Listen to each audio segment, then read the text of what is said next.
Once upon a time, in a quiet little town, lived a 13-year-old boy named Tyler. He was an ordinary kid, with dreams, hopes, and an unconditional love for his family. But one day, his life was turned upside down when the police showed up at his door. Picture this: Tyler, with his big, curious eyes, was sitting in the living room, playing video games with his friends. The doorbell rang, and he went to answer it, completely unaware of what awaited him.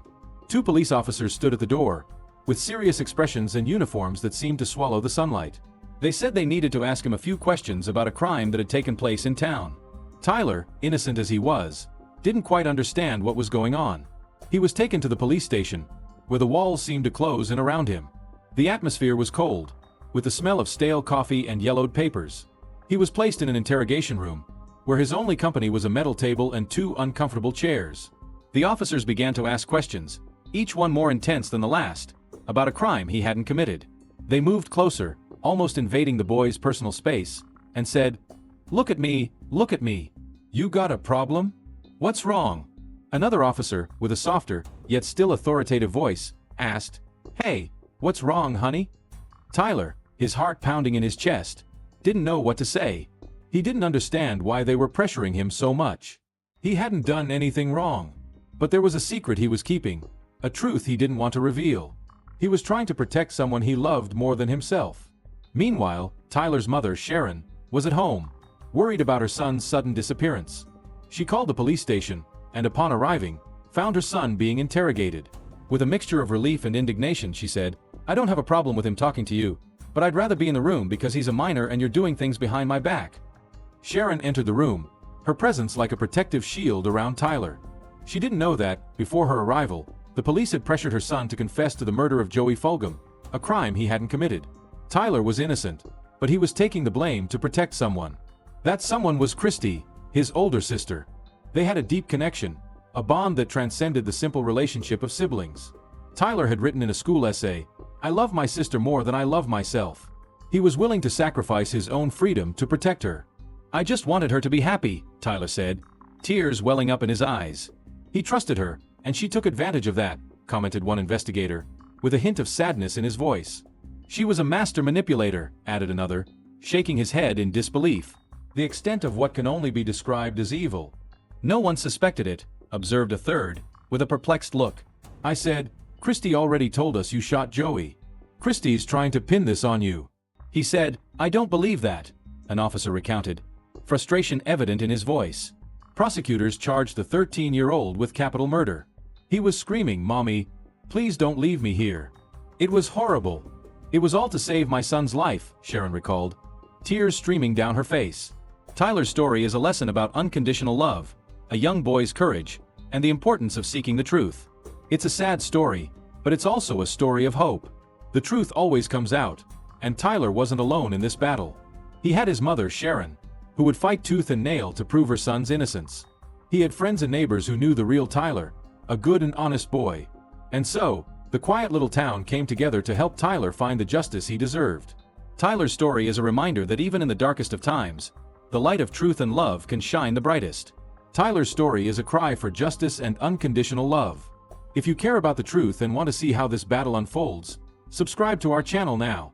It was Mother's Day, May 12, 2003, and Tyler was super excited because he was going to the beach with his older sister, Kristi. He was sitting in the back seat of the car, waiting for her to finish packing.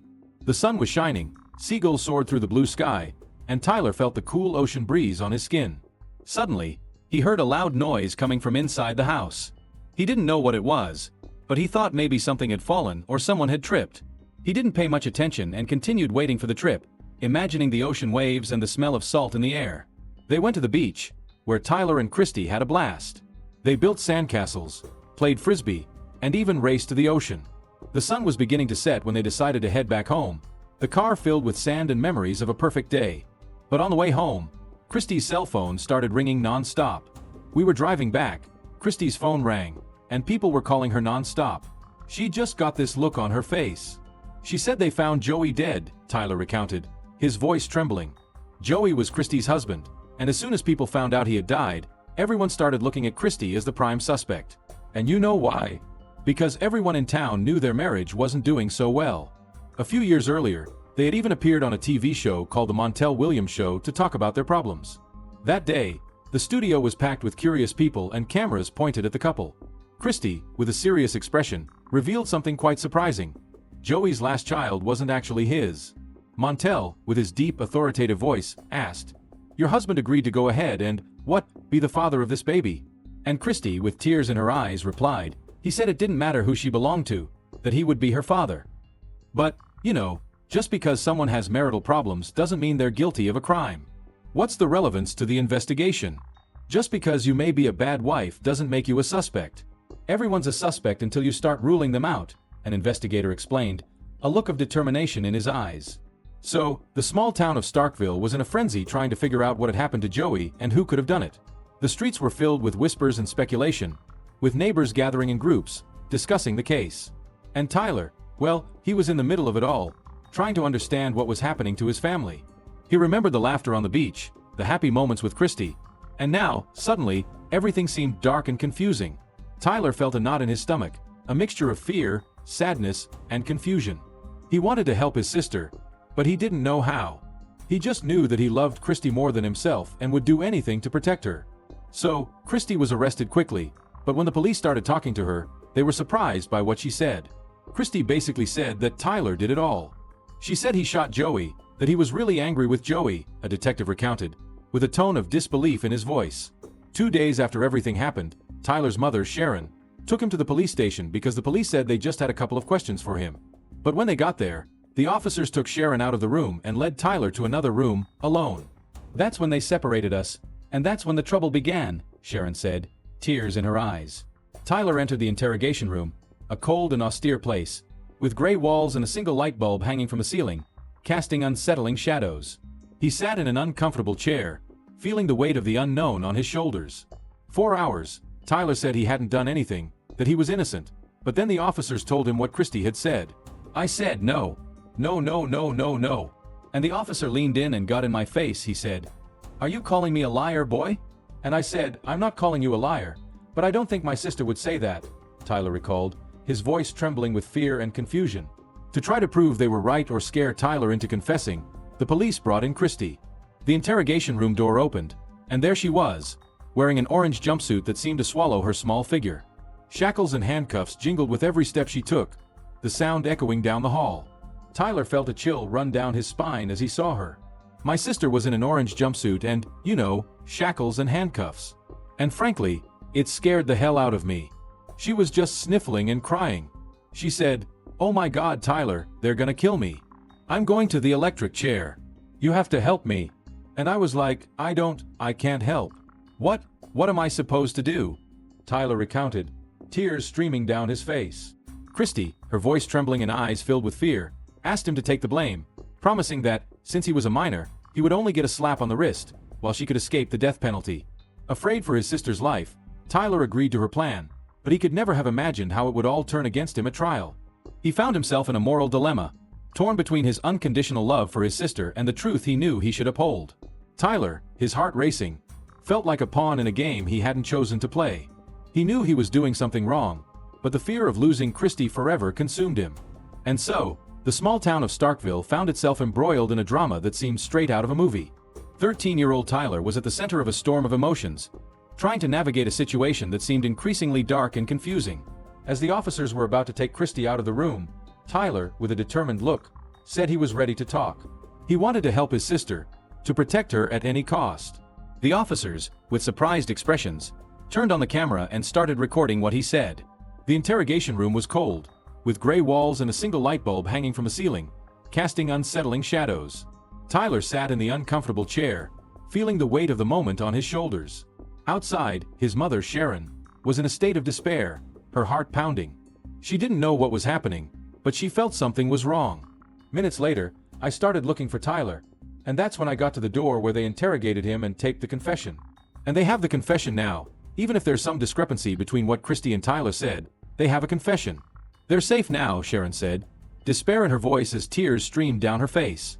The trial was a whirlwind of emotions. The courtroom was packed with curious onlookers.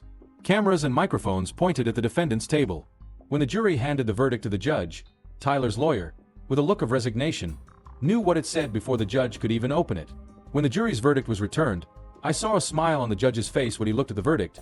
It was clear to me during the trial that he believed he was guilty and wanted him convicted, the lawyer recalled, a look of frustration on his face as the murmur of the crowd filled the room. I was sentenced to life in prison without the possibility of parole until I'm 65. They pushed my mom out and handcuffed me in a padded cell, and there's no toilet, no bed. You know, it was just a little piece of concrete on the floor. The death penalty would be a whole lot better than sitting here 24 hours a day for the rest of my life, Tyler said, tears streaming down his face. He felt the cold concrete against his skin, the emptiness of the cell swallowing him whole. He thought of his mother, how she was suffering, and how he had sacrificed his freedom to protect someone he loved.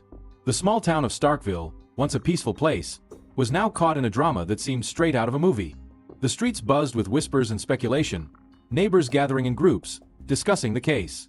And Tyler, well, he was at the center of it all, trying to make sense of what was happening to his life. He found himself in a moral dilemma, torn between the unconditional love for his sister and the truth he knew he should defend. Tyler, his heart pounding, felt like a pawn in a game he hadn't chosen to play. He knew he was doing something wrong, but the fear of losing Kristi forever consumed him. Sharon, Tyler's mother, will never forget the first time she visited her son in prison. It was shortly after he was convicted, and she entered the visiting room with a heavy heart. The prison was a cold place, with gray walls and iron bars, the sound of locking doors echoing through the hallways. Tyler sat in a metal chair, his eyes red and swollen from crying. He looked smaller, more fragile, as if the weight of the situation had crushed his soul.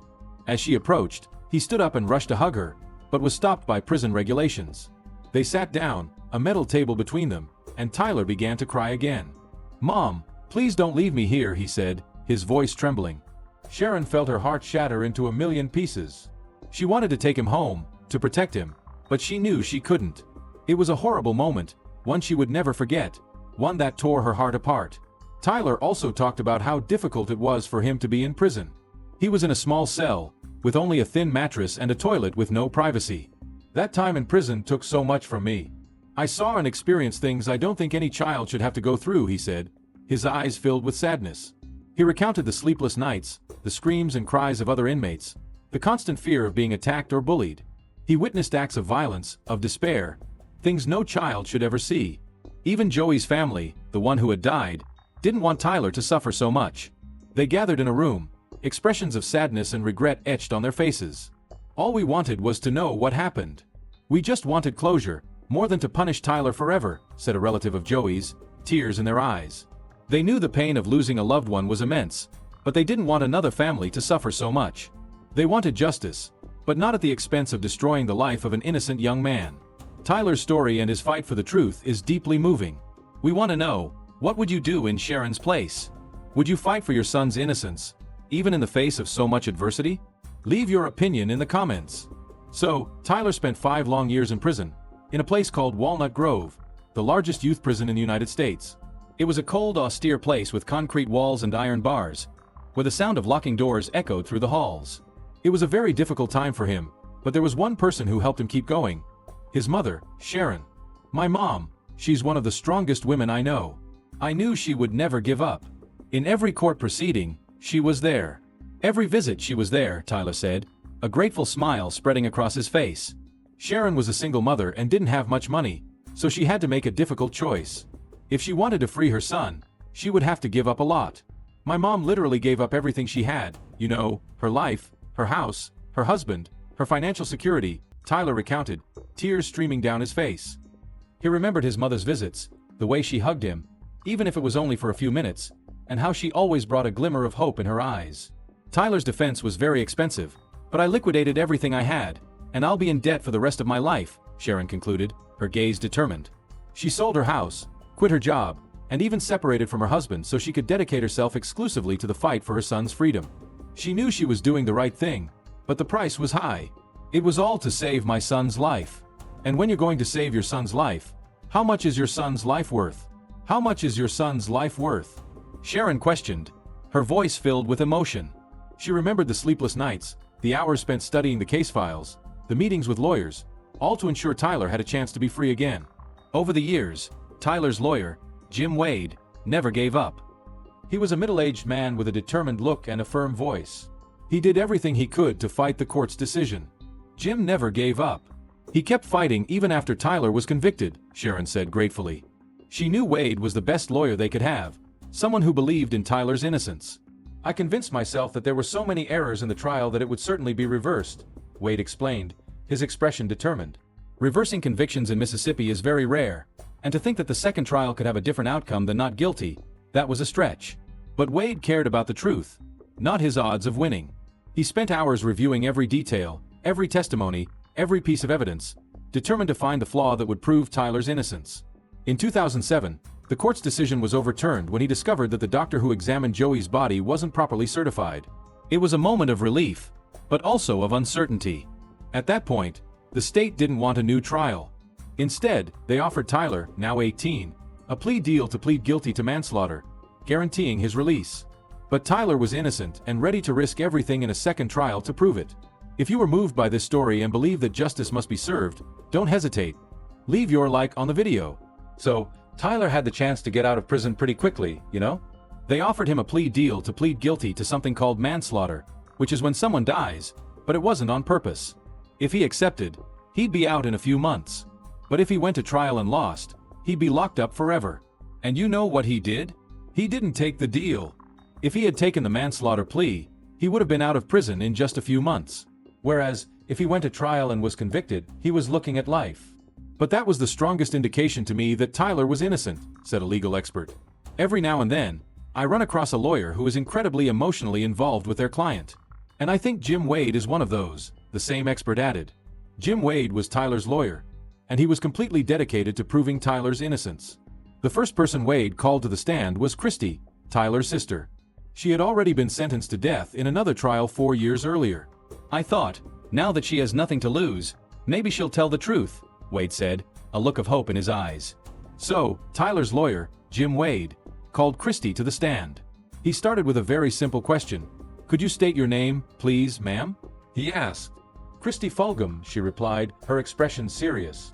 All right. Yes. Fulgham, you are Tyler Edmonds' sister. Is that correct? Wade continued.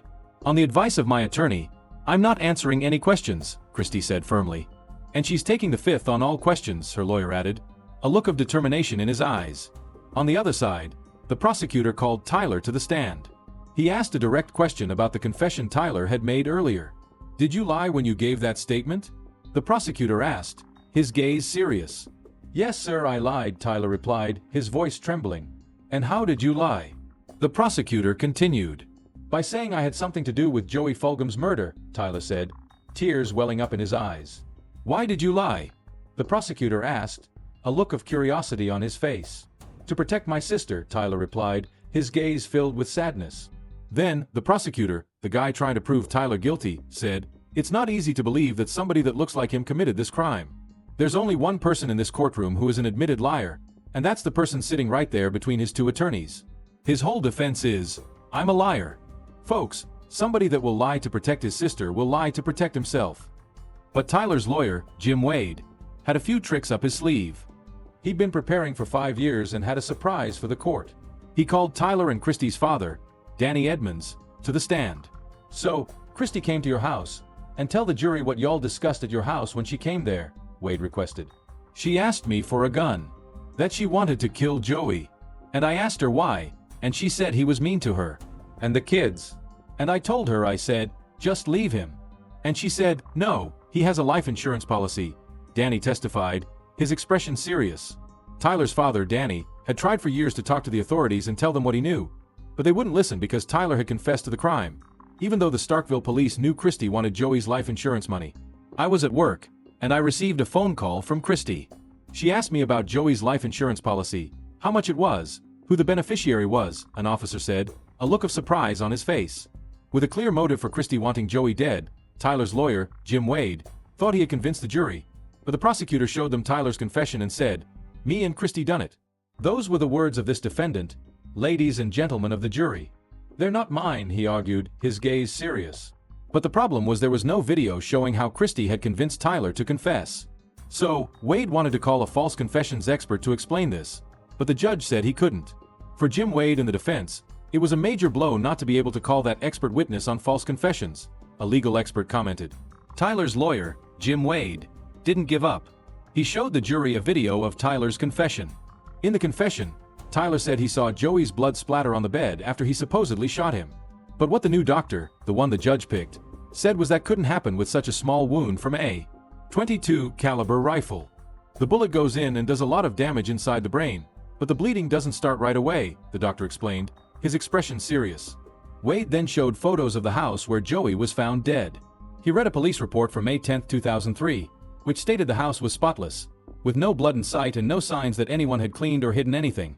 Then, Tyler's lawyer, Jim Wade, said, "There's a discrepancy between what Tyler said he saw and what actually happened. For Tyler, everything's at stake here. His whole life is at stake," he argued, his gaze serious. "Why did she say you had to take the blame?" Wade asked Tyler. "Because nothing would happen to me because I was under 18. And that if I didn't, they would kill her, and I would never see her or her kids again," Tyler replied, tears in his eyes. The prosecutor, who wanted to prove Tyler was guilty, made one last attempt to convince the jury. He said, Kristi Fulgham didn't act alone. She found somebody that was willing to go into that room with her with a .22 rifle pointed at the back of Joey Fulgham's head. The question is, should he be held accountable? He argued, his gaze firm. Tyler's lawyer, Jim Wade, made an appeal to people's hearts. The prosecutor made a very emotional plea, as if he knew what happened. But he wasn't there, he doesn't know what happened. But I know this, one day we'll all stand before God, and we'll have to account for what we did. If I were on this jury, I would rather tell God that I voted for that child's innocence than tell him that I bore false witness against my fellow man. 4 hours later, the jury reached a decision. The jury has returned with a verdict of not guilty. "You are free to go," the judge announced, smiling. I'm relieved. I've been praying for this for almost 6 years now. And it's been torture. I'm glad I can move on with my life. And I know God is good." "And we prayed until I couldn't pray anymore," Tyler said, tears of joy in his eyes. "God is great," Sharon added, a grateful smile on her face. "And my family and friends have supported me," Tyler concluded, his gaze filled with gratitude. Tyler had been ready to face a life in prison to prove he was innocent, but now he was free. Jim Wade and Sharon's long fight was over, and the lawyer was incredibly proud of Tyler's strength and courage throughout the years. "I told Tyler this morning, my life is, winding down, and his is just beginning. So, he has all the potential in the world. Now that this weight has been lifted, there's no telling what this young man will accomplish," Wade said, a satisfied smile on his face. In 2010, Kristi also had to go to court again. They found out she was the one who killed Joey, and she'd been planning it for over 3 years. And guess what? She started asking about Joey's life insurance and how to get a gun around the same time she started dating Tyler. Tyler was free, but he still had a lot of questions. "I want to know why. Because there's a part of me that believes that she knew what she was going to do and that maybe she got close to me just to use me as a scapegoat. There's a part of me that honestly believes that," he reflected, a thoughtful look on his face. "But the hardest part of this whole ordeal is the effect it's had on Joey's family," someone observing the whole thing commented. "You can't forget that Joey lost his life, and while I can slowly pick up my pieces and try to put them back together, he can't," Tyler said, his gaze filled with sadness. Shortly after getting out of prison, Tyler went back home to his mom, but he knew he needed to forge his own path. He wanted to spread his wings and start a new life. So, Tyler left Mississippi because he didn't know where else to go there where he wasn't known as Tyler from the 5 o'clock news. He wanted to change and discover who he really was. "I left Mississippi because I didn't know where else in Mississippi I could go where I could be somebody different than Tyler from the 5 o'clock news. I changed. That's what happened with my life, and I needed to figure out who I was," he explained, a determined look in his eyes. After becoming a certified EMT, Tyler moved to Arizona and started working for the U.S. Department of Defense. But he didn't stop there. He also became an activist, fighting for the rights of children in the legal system. Children should not be legally allowed to talk to a police officer without an attorney present. Period. "I hear some people say without a parent or an attorney, it needs to be an attorney. Because even parents don't know how to navigate the system that well," he argued, his gaze filled with conviction. Now, he goes back to Mississippi every now and then to visit home and continues his work helping others. He speaks at events for the Mississippi Public Defender Association and is a successful entrepreneur, taking care of not only himself but also his mother, who did everything for him. For the people who say or believe that the state didn't do anything wrong, they took advantage of my age and my naivete. You don't take advantage of children. I don't care what your reasons are. You don't do that to a child. If for no other reason, at least they know that I didn't just lay down, That I fought back, he concluded, a look of determination on his face.